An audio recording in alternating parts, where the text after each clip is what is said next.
Aujourd'hui, c'est Coco Texèdre qui, alors j'avais dit le jour du vernissage, j'insiste bien pour moi, le jour du vernissage, j'ai dit malheureusement que Coco Texèdre était une Bretonne. Et je le regrette humblement. Coco Texèdre n'est absolument pas une Bretonne, elle est normande. Saint-Georges des Groseilliers. Voilà. Et donc Coco, comme vous le voyez, c'est une femme qui exprime, je pense, toute la féminité de notre temps et du temps ancien, de toutes les femmes. Elle exprime à la fois beaucoup de choses, des colères, peut-être des injustices. Là, en l'occurrence, on n'a pas tous les thèmes, hein, bien sûr. Et en fait, sa parole, par cette griffure, par ses écritures aussi, de toute façon, puisqu'elle écrit aussi, ces sentiments sur la toile ou sur le papier, sur tout un tas de médiums. Elle sculpte, elle colle, elle modèle, elle griffe. Tu couds pas? Non. Non. Sur tous les médiums possibles et inimaginables. Pour le vernissage, j'avais posé la question plasticienne. Pourquoi tu t'intitules plasticienne? Parce qu'en fait, c'est vraiment la volonté de vouloir tout embrasser, exactement. Exactement. Coco, je suis ravie de vous retrouver parce que on s'est rencontrés il y a pas mal d'années lors d'une exposition de livres d'artistes. On s'est aussi rencontrés pendant les salons Page, qui est vraiment le salon parisien consacré aux livres, et c'est un très très beau salon. Voilà, donc je suis contente de voir votre travail plus, je dirais, plus généreux, puisqu'il embrasse d'autres médiums, et en particulier, bon, on peut parler de peinture, mais c'est autre chose. Peinture, écriture. Peinture, écriture, oui. On retrouve le livre d'artiste, on retrouve des pages d'écriture aussi avec ses diptyques, des pages, une page peinte, une page écrite. Comme disait tout à l'heure Sylvie, c'est comme un autoportrait. Enfin, tout ce que j'ai à dire, je le dis sur ces toiles-là, sur ces écritures ou sur ces griffures. Oui, c'est toujours un peu les profondeurs que l'on exprime dans sa création. Et moi, je suis très intéressée par la matière parce que y a une vraie personnalité dans votre travail par la griffure. Hein. Je pense qu'il y a un fond peint. Alors, c'est un besoin de travailler sur, comme écrire sur le corps. J'ai besoin de faire des carapaces, des surfaces qui ne sont pas lisses pour écrire, pour griffer. Et cela permet à la peinture au creux, de danser, une forme de vibration. La lumière vient s'insérer là et voilà, ça donne du volume. Oui, c'est très beau d'ailleurs cette vibration. Moi, c'est quelque chose qui m'a tout de suite parlé parce que c'est la vie. En fait, ça bouge, ça va dans tous les sens. La matière du dessous, j'ai l'impression, et je ne sais pas, elle est faite de collage, elle est faite de matière posée pour que... Alors, je travaille jamais directement sur la toile. Oui. Oui, une toile de fond, mais soit je maroufle des papiers unis, ou le plus souvent, je maroufle des petits morceaux de papier. Voilà. Je commence par déchirer, je déchire, je griffe, ce sont quand même des gestes qui sont pas anodins. Ces petits morceaux de papier déchirés qui sont souvent des dessins ratés. C'est les beaux papiers de moulin. Donc quand il y a un dessin qui ne va pas, ben je déchire sur des papiers assez épais, et puis après c'est collé, voilà, la colle de farine, je colle, je forme ma carapace, une peau, voilà, une peau de bête ou une peau de... Le corps, c'est un peu comme The Pillow Book. Et puis après, je peins, je trace. Et alors cette matière du dessous, justement, quand vous la griffez, ça donne des creux, des bosses très légers, mais c'est ça aussi qui... C'est incisé, un petit instrument, et puis c'est travaillé comme avec une espèce de rythme. Ça devient un peu comme une transe. Parce qu'une fois que la dernière couche est mise, il faut y aller, il n'y a pas trop de temps avant que ça sèche. Il faut qu'il y ait un rythme, il faut que le geste soit, mais régulier aussi. Et donc c'est souvent le son qui va donner une espèce de tempo.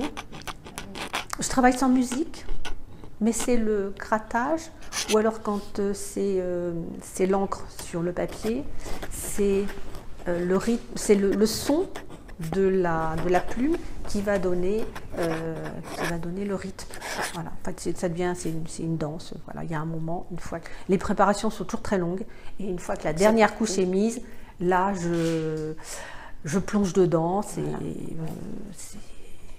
Vous vous lancez dans l'arène, là, il faut... Voilà, il n'y a pas... Il faut y aller. Voilà, il faut qu'il y ait...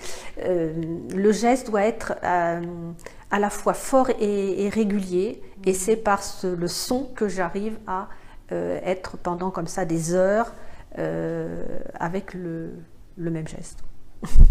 Et ça, c'est étonnant. Voilà, quand c'est à la plume, eh bien ça... C'est long, c'est pour ça que mes écritures répétitives parfois s'écartent, parfois reviennent, parce que ça fait mal au bras, il faut de temps en temps il y a les respirations, donc ça s'écarte, voilà, c'est toujours une phrase qui va se balancer, voguer, ça va se rétrécir, je vais perdre des mots et puis arriver jusqu'au bout, et on a comme un vêtement déchiré, une peau de serpent, enfin, après c'est ce qu'on voit, hein, ouais. Voilà, après j'ai posé, mais c'est tout ce que j'ai en moi, voilà, comme je disais, des autoportraits. Alors je suis étonnée aussi, parce que je trouve dans votre travail, il y a deux sens dominants. La verticale, mais vraiment toujours marqué, mais il y a la verticale qui descend et puis il y a la verticale qui monte. Oui, alors l'écriture, bien souvent, elle va descendre, c'est le sens de l'écriture. On est dans une histoire de temps aussi, le temps qui passe, donc il y a une espèce de déroulement. Et puis ce qui va monter, c'est ce qui va envahir. Enfin, pour moi, c'est l'herbe nous survivra, donc l'herbe, elle recouvre. Voilà, il y a du recouvrement et ce que l'on va perdre, qui va derrière, va être caché. Et j'avoue que je suis plus attirée par ce qui monte, parce que je trouve qu'il y a je ne sais pas, quelque chose un élan. Un élan, un espoir en tout cas pour l'avenir. Et je trouve ça très beau, cette espèce de vibration qui s'affine, il y a vraiment une ascension vers le haut qui me touche. Voilà, ce qui est... oui, les herbes qui pour moi sont une forme de finitude finalement, alors que dans les écritures on peut les continuer à l'infini. En fait, c'est l'inverse que l'on ressent. Bravo. Merci. Bonjour. Voilà, on ne peut que plonger dans votre œuvre.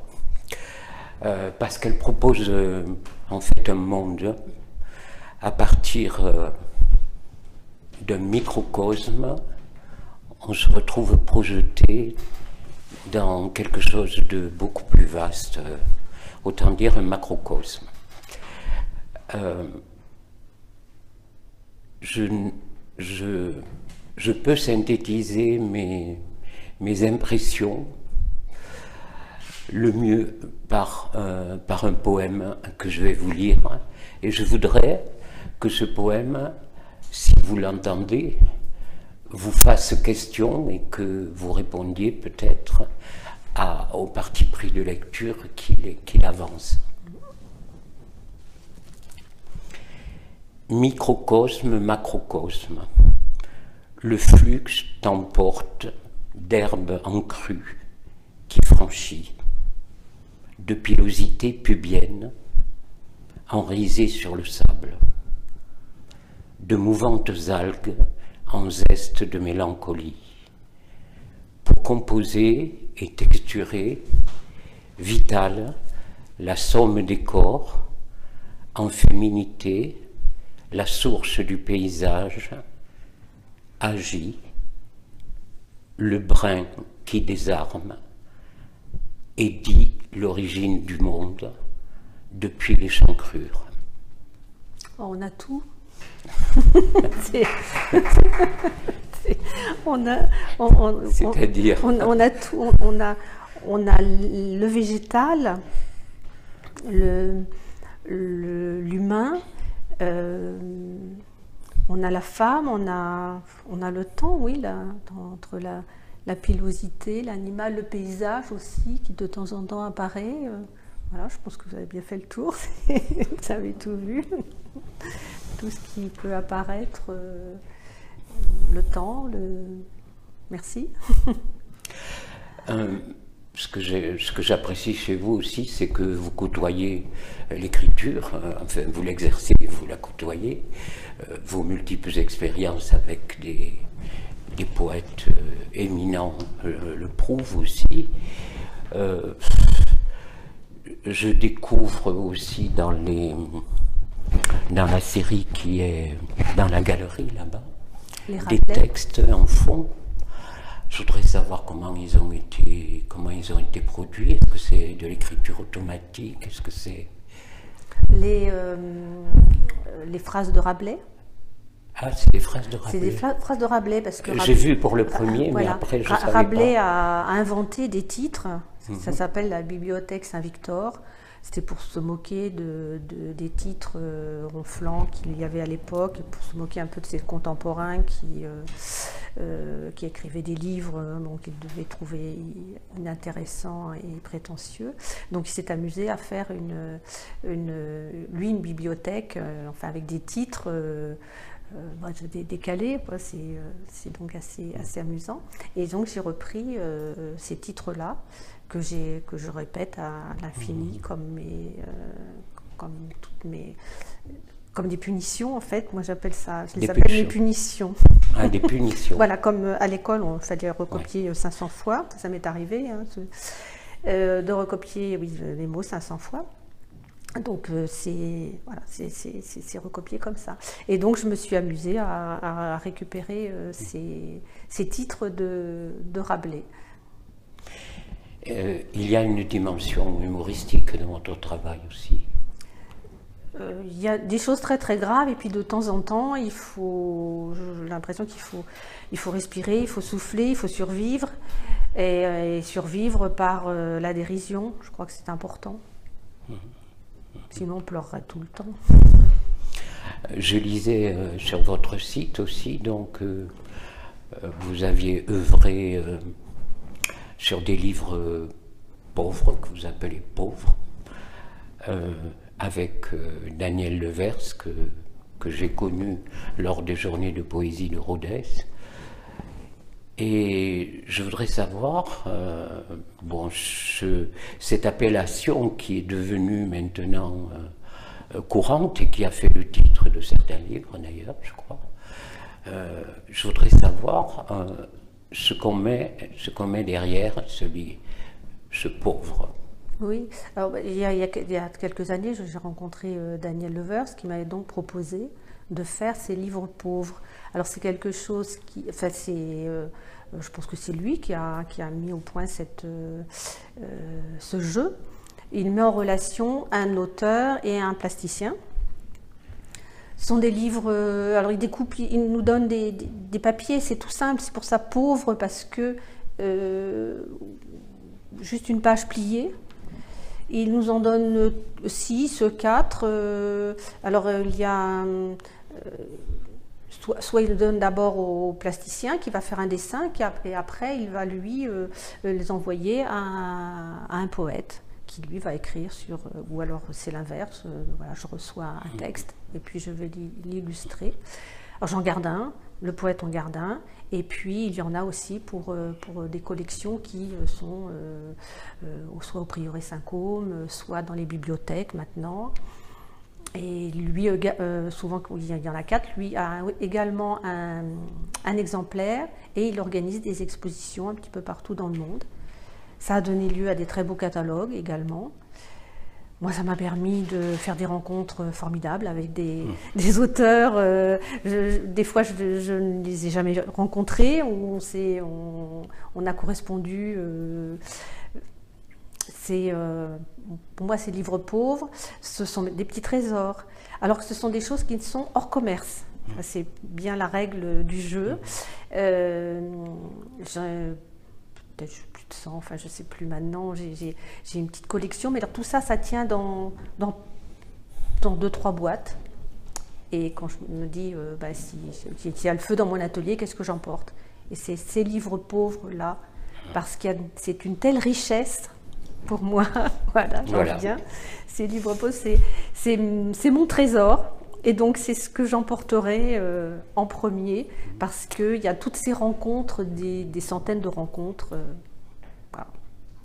Et dans ce genre de collaboration avec des auteurs, avec des poètes, est-ce que l'antériorité de tel ou tel langage compte ou pas pour l'articulation c'est-à-dire qui commence, qui continue, est-ce qu'il y a des va-et-vient dans ce Leporello Alors oui, quelquefois il y a une discussion. Je crois par exemple avec Gilbert Lascaux. Il aime bien, on se téléphone et puis il faut que je lui raconte ce que j'ai dessiné par exemple. Ou alors je me demande de lui écrire un petit peu ce que j'ai voulu mettre. Voilà, donc il y a quelquefois des auteurs qui ont besoin de voir un petit peu d'explication. Et puis, il y en a qui... Souvent, les auteurs préfèrent recevoir les dessins. C'est plus dans ce sens que dans l'autre. Oui, là, bien souvent, j'ai remarqué... Et vous-même, vous êtes arrivé de... J'aime pas le mot illustré, hein, de mettre... Oui, c'est du ressenti, on ne va pas dire illustration, c'est du ressenti par rapport à... Par rapport à votre propre écriture, à vos propres textes Non, je reçois un texte d'un auteur et je le lis, je m'en imprègne, je ne fais pas de l'illustration, hein, quelquefois c'est totalement... Parce que vous écrivez par ailleurs, non? Oui, un petit peu, mais voilà. Mais vous n'avez jamais fait... Très intéressant. Donc, voilà, si, il y a quelques livres pauvres, mais c'est plus quelque chose d'un petit peu détourné, d'un petit peu... voilà, je vais mettre un petit peu d'humour, parce que sinon ce serait un peu prétentieux autrement. Je voudrais revenir à la peinture, à ce qu'a dit excellemment Anne. À ce qui me fait penser à un puits avec tout ce qui peut être dit de la chute et de l'élévation qui est très présente dans ma poésie aussi d'ailleurs. Et puis ce qu'elle a pu dire de ce mot griffure que vous employez souvent, c'est-à-dire tout ce qui est en creux qui va finalement armer la toile d'une action, enfin je ne peux pas dire agressivité, mais peut-être en défense en tout cas, en défense, peut-être de la féminité d'ailleurs. Pour moi, puisque je trouve cette composante, comme je l'ai dit j'ai essayé de le dire dans le poème, très importante chez vous, mais elle arrive à excéder pour moi le féminin.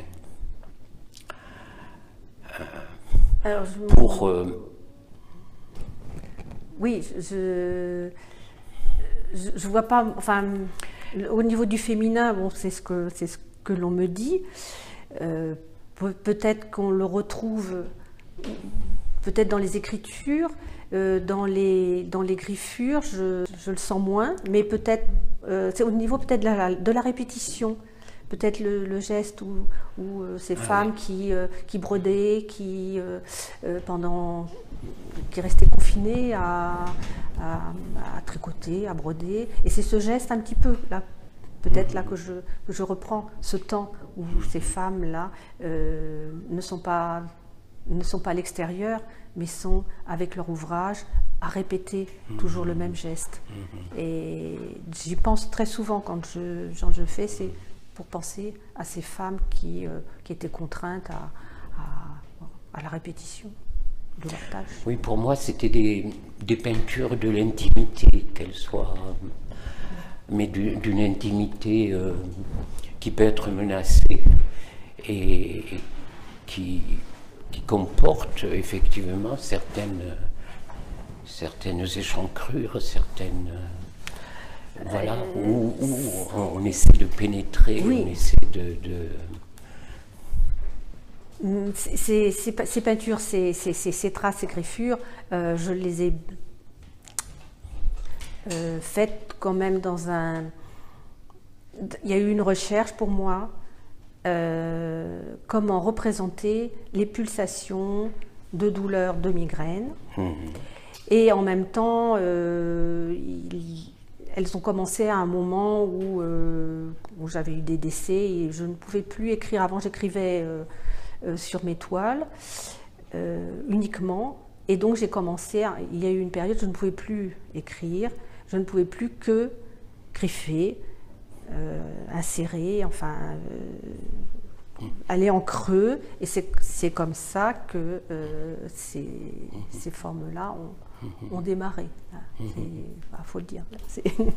Voilà. Après, je pense que c'est une façon de transcender une douleur, enfin de la sublimer, et après on a ces formes dans lesquelles qui sont très zen, qui sont très apaisantes finalement, et dans lesquelles comme si c'était une herbe dans laquelle on va se rouler. Il y a de la calmie aussi. Voilà, mais bon, ce que l'artiste a mis lui dans l'atelier, c'est une chose, et puis ce que l'on voit, ce qui est accroché au mur, ce que celui qui regarde ressent, c'est autre chose. Oui, c'est cette idée aussi d'organique qui se recompose, qui m'intéresse et qui m'envahit quand je vois ça. Et donc je suis très heureux de vous avoir rencontré. Je vous dis encore bonne chance pour cette exposition. Merci, et puis merci pour votre poème. Je vous le ferai passer dans la galerie. Bonjour, tu vas bien? Bonjour, oui. Hey, tu me reconnais? Oh putain! C'est dur de vieillir. Je comprends, moi aussi, hein, j'ai ce problème. Voilà, j'étais venu, déjà pour voir ton exposition. Oui, bien. Parce que je t'avais dit, ouais, cool, je viendrai te voir. Voilà, et puis aussi pour vous offrir un cadeau à toi et ton mari. Par rapport à ce que, le fait que j'étais super bien reçu chez vous. J'ai passé 3 jours merveilleux. D'ailleurs, je me souviens même plus du patelin où on est. Seuilly. Voilà, je l'ai cherché. Près de chez Rabelais. Oui, mais j'ai... Donc, alors, c'est juste... voilà, je t'offre une gueule cassée réversible. Oui, une gueule cassée. Mais réversible. Ah, réversible. C'est 2 œuvres en... Ah oui, c'est magnifique, hein, pour découvrir les gueules cassées. Je ne suis pas reconnu, je suis mort normalement. Sous un pseudo. C'est un pseudonyme, c'est René Palek. J'ai inventé toute une histoire. Je reviendrai. Mais bon, on n'est pas parlé. Enfin, non, pardon. Non, mais alors, moi je. C'est votre faute aussi, quelque part. Ouais, c'était pour. Parce que je voulais leur offrir un cadeau par rapport à l'accueil que j'ai eu. Et puis, l'endroit est merveilleux. Ton atelier me fait rêver encore. J'arrête pas d'y penser. Je dis, qu'est-ce que j'aimerais avoir un endroit comme ça. Donc voilà, c'était pour vous remercier. Alors, puis j'ai pas encore vu l'expo, je suis pas venu au vernissage, j'ai pas pu. je vais pas te dire ce que j'en pense. Oui, bah oui, de toute façon, Parce que- tu avais vu quand même Un petit peu chez un toi. petit peu, oui. petit peu C'était chez un peu rangé Moi, ce quand que j'aime même. bien, mais- c'est justement ce côté un peu érotique que tu as dans ton travail. Oui, il y a quelques petites choses là. Il y a les fameuses culottes.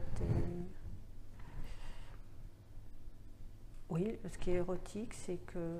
Moi, je ne le vois pas comme érotique, c'est plus un peu une provocation par rapport à la place des femmes, par rapport à la censure aussi, parce que très souvent, on est encore trop pudique. Et puis c'est une façon aussi de se moquer un peu, de prendre de la distance avec...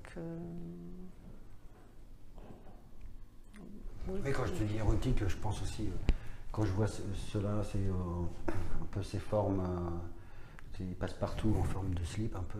Oui, c'est plutôt l'humour dans de l'érotisme que je parle. Oui, c'est pour parler, enfin, le mythe de Jeanne, j'ai vraiment voulu égratigner ce mythe de Jeanne parce que par chez nous, Ouais, j'ai vu. Jeanne est assez encensée. Bon, Elle a posé son pied ici, Oui. il y a une stèle. Oui, oui, oui. Et puis il y en a qui en parlent de Jeanne, la Jeanne qui a sauvé la France, mais aussi Sainte Jeanne d'Arc, et bon, avec tout ce côté. Donc j'aime bien égratigner un petit peu, me moquer. Donc j'ai fait les dessous de Jeanne. Voilà, je ne sais pas s'il y avait des petites culottes comme ça dans le temps, je ne crois pas, mais moi je lui ai fait la collection petites culottes en dentelle. Voilà, avec les vieilles cartes postales de Jeanne. Et moi, je trouve ça. Voilà, J'aime beaucoup. une façon un petit peu de se moquer gentiment. Bon, je sais pas. Voilà, je préfère. C'est tout. Ouais, mais non, parce que je préférerais boire un café. Vous voulez un café? Je vais le chercher. Non, tu balades. Voilà, et donc ça c'est les rencontres. Moi je trouve qu'on fait un boulot formidable parce qu'on rencontre des artistes, on rencontre des auteurs, c'est sympa. Ah, moi, je déteste ce travail comme autant que je l'aime. C'est-à-dire qu'il y a des jours, je le déteste, mais vraiment. Et il y a des jours, je l'adore, parce que je rencontre des gens, je visite des choses où j'aurais jamais été, à des endroits où j'aurais jamais été. Voilà, ça fait plus. C'est le café. Ah. Vous êtes de Toulouse, vous avez fait un déplacement pour venir? Je suis à la place Une Belfort, petite ça goutte, va. parce qu'après. Petit déplacement, Merci. 3 stations de métro, pas plus. Hein. Bah, Rabelais, c'est mon livre de chevet quand même. Oui, je comprends. J'essaye de travailler un peu comme lui dans la dérision. Et juste en face de mon atelier, il y a quand même l'abbaye et un champ. Le champ qui est juste devant mon atelier, c'est là que se sont passées quand même les guerres picrocolines. Quand Frère Jean est sorti, enfin, on pense que Rabelais l'a situé là. Il est sorti quand ceux de Lernay, le village d'à côté, ne voulaient pas leur vendre des fouasses. Donc Frère, ils étaient venus pour se venger, manger les raisins, parce qu'il y avait une vigne. Ils sont venus manger les raisins. Et Frère Jean est sorti de l'abbaye avec son braquemar, et il est allé taper sur les gens de Lernay, les voisins. Il y a toujours des petites tensions d'ailleurs aujourd'hui. Oui, c'est un pain avec moult farine et beaux œufs et voilà. Donc, je suis dans mon atelier, voilà, c'est devant. Donc, c'est quelque chose de fort. Je fais beaucoup de livres avec Rabelais et j'essaye d'avoir. Et ton travail, il évoluait par rapport à un changement justement d'atelier? Parce qu'avant, tu n'étais pas dans la grotte? J'étais dans la grotte. Un peu noir et Oui. tout, et là tu as toute la lumière. J'ai toute la lumière, j'ai commencé. Et les herbes aussi ont commencé là parce que l'herbe, comme les troglodytes, je travaillais dans les troglodytes, c'était en creux. Et juste au-dessus de mes yeux, il y avait le gazon qui poussait. Et j'avais ça, cette herbe-là, c'était ma vision. Et puis aussi le rocher. Et quand je faisais mes petites matières papier, j'avais la sensation que je reproduisais le tuffeau, le rocher, et puis j'écrivais dessus, comme si j'allais écrire sur mes troglodytes. Et d'ailleurs, j'ai apporté 2 pierres de tuffeau. Les pierres qui poussent. Donc là, c'est vraiment en mémoire de ces troglodytes. C'est idyllique que tu travailles quand même. Pardon? C'est génial l'endroit. Moi, quand je suis venu, oui. Moi qui travaillais avec les prostituées en bas, les dealers de drogue, de plein de choses qui hurlent. Oui, je travaille avec les chants des oiseaux, c'est certain. C'est pour ça que je fais des trucs violents. Peut-être que j'aille un peu à la campagne. Voilà, bon café. Bon café à toi aussi. Bonjour, je crois que je vais revenir sur des thèmes dont vous avez parlé tout à l'heure, que vous avez parlé avec vos interlocuteurs, étant donné que peut-être que certainement même, je n'ai pas l'esprit de synthèse de Claude Barrière, mais il y a des détails qui m'intéressent beaucoup dans votre œuvre. D'abord, je suis sûr que vous êtes dans cette tendance, dans ce moment de l'art où l'écriture, je ne parle pas de l'écrit, l'écrit est important. Moi, ça m'est venu comme ça un jour, l'œuvre d'art graphique se fait peut-être comme une écriture. Bon, alors bien entendu, si on pourrait parler d'un exemple plus basique, qui est celui non pas d'illustration, mais enfin de l'interprétation, de la réappropriation d'un texte, d'un poème. D'abord il y a ça donne un livre, mais c'est au-delà. Et je trouve, c'est plus loin, et je trouve que ce que vous avez fait sur Rabelais est très intéressant, parce que vous partez de ce qui est vraiment une écriture, c'est-à-dire des lettres, c'est-à-dire des mots. Et progressivement, ces mots se défont. Ces mots se défont et deviennent des traits, des traits d'écriture. Comme des traits d'écriture, on dirait également des traits graphiques. Et ça me paraît très intéressant. Alors, qu'est-ce qu'il y a? Moi, je suis le spectateur. Et je crois que comme spectateur, je ne sais pas si je suis représentatif des spectateurs ou des amateurs d'art moderne, je ne regarde plus les tableaux comme on les regardait avant, c'est-à-dire au mur, quelque chose qui s'impose à vous, qui est une histoire qui s'impose à vous, mais je le regarde, le tableau, comme je lis un livre, c'est-à-dire je le mets à hauteur d'yeux. Et je regarde comment il est fait. Alors, vous avez abordé un thème tout à l'heure qui me paraît très intéressant également, c'est celui du temps, c'est-à-dire le temps mis à constituer l'œuvre. Tout à l'heure, à l'instant, je vous parlais des tableaux, je simplifie les choses, modernes, enfin des tableaux anciens, plutôt un tableau de Picasso ou bien un tableau de Rembrandt. Bien entendu, on peut l'admirer, mais son sens nous est donné à peu près immédiatement. C'est où alors vous le recevez au moment où il est terminé. Tandis que pour vous, et peut-être pour bien d'autres auteurs modernes, ce qui est important, c'est que vous êtes invités à refaire le trajet et à mettre le temps que l'autre a mis, que l'artiste a mis pour faire son œuvre, son tableau, son dessin, etc.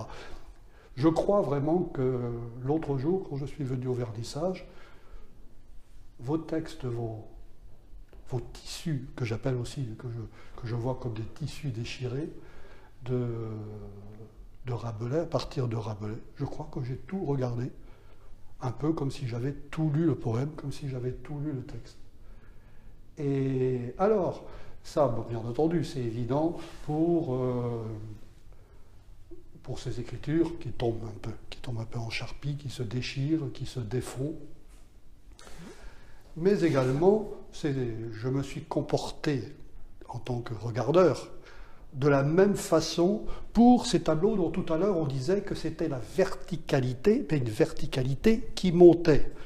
Je crois alors, ben voilà, ben tout simplement, j'ai voulu, en regardant attentivement, m'imprégner de chacun des instants. Et je dois dire aussi de m'étonner de l'homogénéité. Alors là, on parlerait peut-être de technique, mais derrière la technique, il y a certainement quelque chose de très profond, de constitutif de soi-même, de votre personne, qui est cette homogénéité qu'il y a à faire en quelque sorte le même trait, dans la même intensité, peut-être dans la même valeur, sur toute l'œuvre, du bas en haut, du haut en bas, de droite à gauche. Quand, je ne sais pas comment vous travaillez, mais quand vous démarrez d'un coin dans un coin du tableau, que tout le reste est vide, comment est-ce que vous arrivez avec cette unité, je ne sais pas moi, 2, 3, 4 jours ou heures après? C'est quelque chose que je ne comprends pas. Alors que je ne comprends pas, non, que je ne connais pas. Alors, bien entendu, vous avez parlé tout à l'heure de ce que vous avez en vous. Et au fond, ce que vous avez en vous, c'est ça, c'est constant et c'est long. Et ça prend du temps. Du temps. Et moi, le temps, dans votre œuvre, l'écriture, donc je lis, et le temps que je mets pour lire, c'est quelque chose, c'est une démarche que j'apprécie. Et ce que j'aime aussi, c'est, justement, c'est toujours le même thème, hein, c'est ce que vous avez dit. Le temps, vous avez un peu parlé, ce sont peut-être, je ne sais pas si on doit dire ces choses-là, c'est vous qui le savez, mais c'est peut-être pas très important, ce sont des œuvres de femmes. Disons, ce sont des œuvres humaines. Et avec ce que vous avez dit, je retrouve quelque chose que j'aime bien, que j'imagine, qui est la façon dont les femmes qui composaient ce que l'on appelle, ou qui chantaient ce qu'on appelle les chansons de toile au Moyen-Âge. Je ne sais pas si vous connaissez les chansons de toile. Il y a une œuvre qui est très connue, qui s'appelle La Belle Douette, par exemple. Et une femme tisse, mais tisse longuement. Ce ne sont pas des petites œuvrettes. Longuement, alors bien entendu, il y a dans cette façon de présenter les choses un rapport à l'homme, puisque l'homme, il est parti, il est à la guerre. Alors elle attend. C'est un peu comme Pénélope en quelque sorte. Et elle chante. Et elle chante avec cette mélopée qui revient. La mélopée avec cette musique qui revient et qui accompagne le geste. Et que je découvre, alors je reviens, je termine là, je reviens. Il y a une façon donc de voir les tableaux, de concevoir et de voir les tableaux qui est ancienne, encore une fois, hop, le tableau est terminé, hop, on le voit dans son stade terminé. Tandis que maintenant, avec vous et avec ces femmes dont je parle, on voit le tableau ou l'œuvre en train de se faire. C'est ça que j'aime bien. Voilà. Vous m'imaginez? Non, vous voyez le... Je l'imagine, et peut-être que je me trompe, parce que je ne vous connais pas. Parce que je ne vous connais pas. Mais au fond, c'est quelque chose que je reprends pour moi un peu.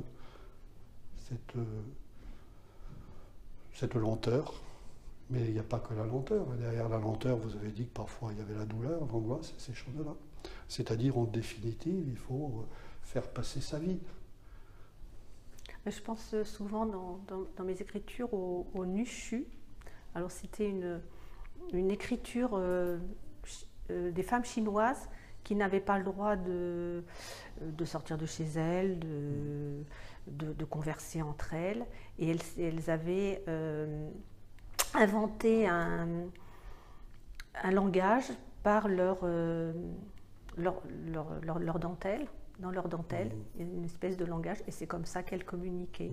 Et je pense souvent aussi par une écriture indéchiffrable, on peut comme ça communiquer et envoyer des messages. Mais votre écriture, elle est indéchiffrable peut-être, mais elle est autre qu'indéchiffrable. En fait, elle se défait, elle se décompose.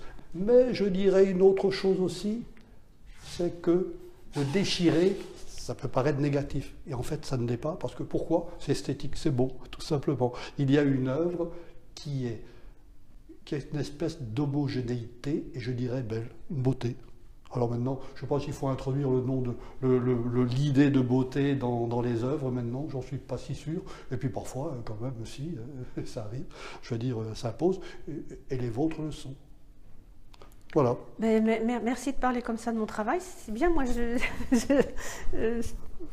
voilà, vous dites, dites les choses très bien. Je parle peut-être de moi, plus que de vous, c'est ça, c'est ça qui non, est... Non, mais non, vous ne parlez pas de vous, vous parlez des œuvres, et c'est bien, je ne dirais pas mieux.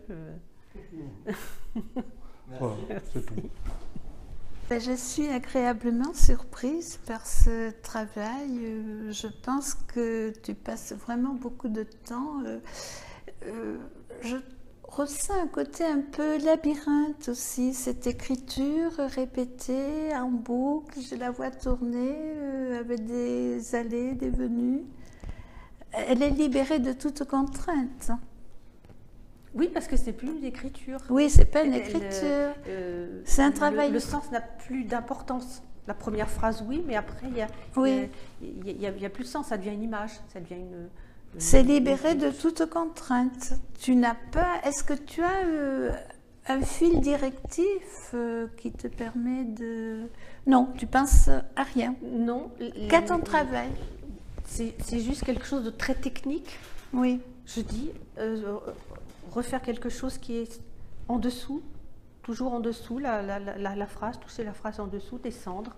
C'est uniquement une contrainte très mécanique, mais le sens se perd complètement comme mon axe d'inscription, ça n'a plus de sens. Tout d'un coup, ça n'est qu'une danse, qu'une gestuelle.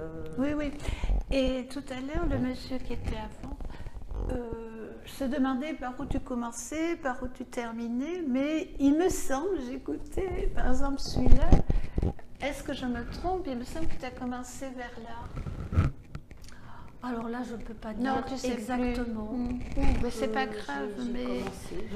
Oui, ça n'a pas d'importance pour toi. Voilà. Tu ne commences pas sur un bord. On peut commencer sur un bord, oui. et puis ça s'étale. Je ne sais plus. En fait, j'ai pas trop regardé. Au niveau de la technique, j'ai pas trop regardé. C'est des papiers qui sont sur des toiles marouflées, c'est ça? Oui. Oui, là je comprends mieux. Et oui, je vois. Alors, comme la surface des palissses, oui, tu as des fonds préparés. Il y a donc des aspérités, oui. Donc des accidents. Et c'est ces accidents qui sont intéressants, oui. qui font qu'il y a du mouvement, il y a de la lumière, tout bouge, parce que quand c'est lisse, le trait est trop régulier, trop fin. Oui. Et ce que j'aime justement, c'est que la plume accroche, elle souffre, la plume, elle souffre comme mon bras. C'est ça que j'aime, c'est un petit peu une lutte. On le voit bien. Et ces fonds préparés que tu as là-haut, là, je trouve qu'ils ressemblent aux jolis fonds de Fabienne Verdier. Je ne sais pas si tu les as vus à Arles. Et non, pas à Arles, Roger, à côté de là, à Aix. Et les fonds sont magnifiques, mais justement, ils te permettent de donner une mouvance au trait, en laissant des plaintes et des liés, mais où tu appuies davantage ou pas. Je fais de la gravure et je me reconnais très bien dans un travail comme ça. Enfin, très différent, mais tu devrais faire de la gravure. Tu ferais des multiples. Oui. Non. Voilà, bon, ben, écoute, c'est une belle expo. Merci. Merci beaucoup à tous. Alors, il y en a qui sont partis entre-temps, mais merci à tous d'avoir été là. Merci à toi, Coco. Écoute, c'était un régal. Tout nous a emportés, franchement. Vraiment. Merci. Merci, Coco. Merci à tous. Avec café.